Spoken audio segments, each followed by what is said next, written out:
Jacob Jackson's life changed forever 5 years ago. He was in a near-fatal motorcycle accident and was in a coma for 5 weeks at Community Regional Medical Center. Today, he lives a life filled with gratitude. Here's Jacob's story.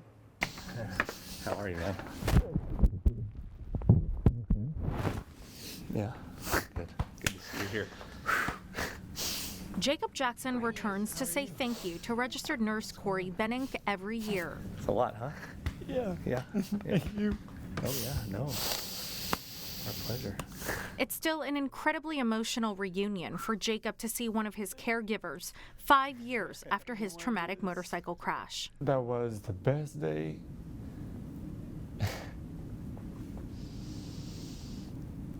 And the worst day of my life. Best day because it knocked sense into me. Worst day because it put so much hurt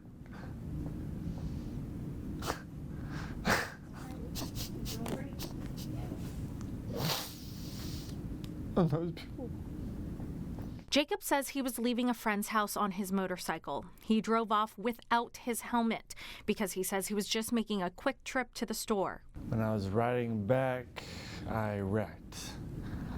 I was told I was going fast, over 90 miles an hour. He hit a pothole and suffered multiple life-threatening injuries, including 2 collapsed lungs, 2 broken ribs, a broken vertebra, a shattered eye socket, and he had major head trauma.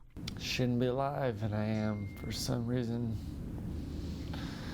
Maybe the reason is just to help give back, help others, because I sure didn't do that before. While at the Level 1 Trauma Center at Community Regional Medical Center, Jacob was slowly nursed back to life. He was in a coma for 5 weeks and spent a total of 89 days in the hospital. Then he rehabbed at the Leon S. Peters Rehabilitation Center. The reason I got into trauma is to help people that have been in unfortunate accidents, whether it was from their own mistakes or just unfortunate circumstances, and get them back to their daily lives. Jacob is incredibly grateful for all of the remarkable care he received, but especially by Corey.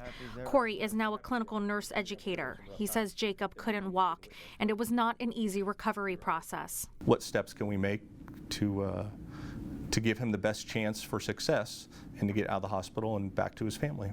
Jacob's father, Jeff Jackson, remembers the first time Jacob responded to sound weeks after his accident. And I said, okay, I'm leaving, so give me a kiss. You gotta give me a kiss goodbye. You know, I had to kiss him goodbye every time. And he puckered up his lips. And then Corey goes, okay, you have to do that again.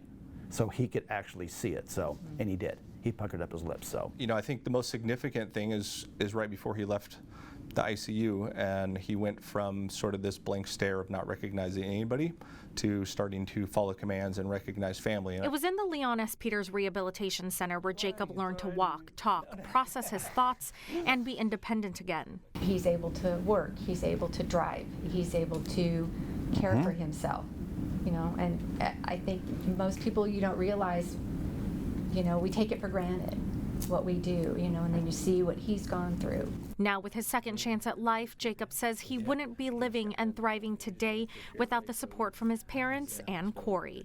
I'm so happy, appreciative for them to help me try and get back to who I was. God gave me another life to live.